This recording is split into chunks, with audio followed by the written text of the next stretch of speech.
Je m'appelle B-Boy Mounir et mon pas signature, c'est la descente Remind. Je suis danseur professionnel où j'ai commencé à donner des cours de danse dès l'âge de 15 ans.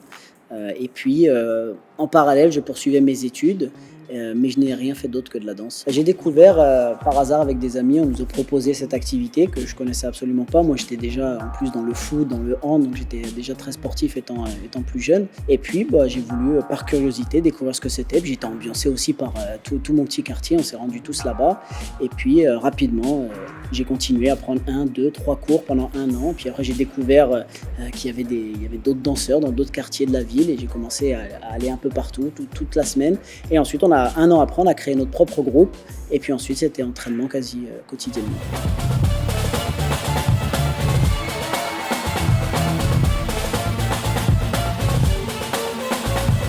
Comment je suis passé de Exprime à Vagabond, ça s'est fait au fur et à mesure. Vagabond sont venus en spectacle à Angers, sont venus en résidence, donc j'ai eu l'occasion de les rencontrer à partir de 2002. Et puis, voilà, de fil en aiguille, mes premiers déplacements à Paris où j'ai pu les revoir et ça a très vite accroché. Et puis en 2004, dès mon entrée dans le groupe, j'ai fait IBE, le Seven to Smoke, que j'ai remporté. Et ensuite, c'était un retour sur la scène internationale début 2006. Et puis enfin cette première victoire au Battle of the Year, une victoire historique. On a été les premiers à remporter le double titre, Best Show et compétition. Donc là, ça a été un peu le début de la grande histoire. Alors la descente Remind, c'est un mouvement que j'ai commencé à développer au tout début des années 2000. Alors ça vient du B-Boy Remind, du Crew Style Elements aux États-Unis. Donc c'est vraiment un des danseurs emblématiques des années 90. J'ai eu l'occasion de travailler avec lui à 2 reprises, d'apprendre de lui. Et c'est vrai que ce pas-là, je l'ai appelé comme ça, descente Remind, parce que lorsque j'ai visionné une de ses vidéos, il se trouve qu'il a fait quelque chose, mais mon cerveau a vu autre chose. Et à partir de là, j'ai créé un mouvement que j'ai gardé depuis toutes ces années-là, que je me sers encore aujourd'hui, qui sert aussi un peu de signature, qui permet aussi, les gens arrivent aussi à me reconnaître par rapport à ce mouvement-là. J'en ai fait une signature, mais ça vient vraiment de lui à l'époque. Le fait justement que cette descente soit assez surprenante, etc., je la trouve assez dynamique. Elle me permet surtout en fait d'apporter une réponse à mon adversaire immédiate. Donc par exemple, je vais rarement, voire jamais, commencer le battle par ce mouvement-là.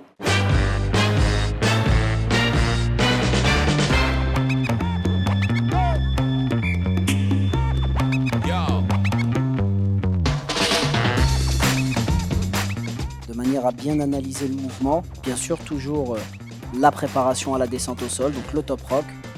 Et à ce moment-là, j'entame cette fameuse descente qui vient un petit peu surprendre, mais elle reste en fait dans la lignée du top rock, dans la dynamique du top rock.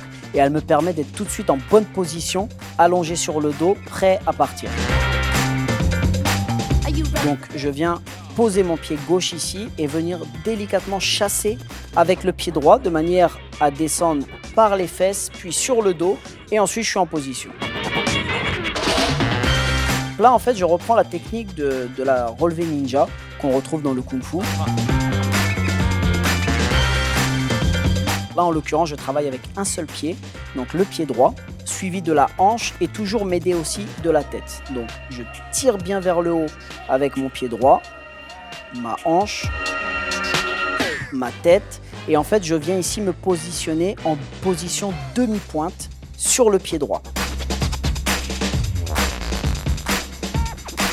Dans ce mouvement-là, on peut ressentir le rythme ici, suite à la descente où j'enchaîne, tac, tac, tac, tac, tac, tac, et ensuite je sors. J'ai vu des gens tenter de remonter à peu près d'une manière similaire, mais la sortie est toujours un peu différente. Donc moi, je vois le mouvement, mais je ne dirais pas que ça vient de moi ou autre. Moi-même, je l'ai développé à partir de quelque chose et je pense que notre danse, elle évolue vraiment de cette manière-là. À la fin, ça reste un mouvement parmi beaucoup d'autres, mais moi, en tout cas, ce qui m'a apporté, c'est justement ce sens de l'organisation, cette compréhension que j'étais capable de développer ma danse à partir d'un mouvement, d'en créer un autre presque rien à voir finalement et de laisser libre cours à mon imaginaire. Et j'ai commencé à travailler comme ça et même aujourd'hui dans ce que je fais, dans les conférences que je donne, etc., je fais beaucoup de visualisation en fait.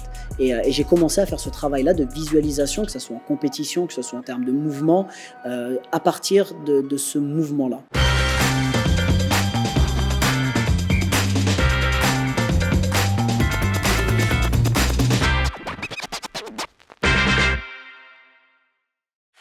Move Radio, Hip Hop Nation.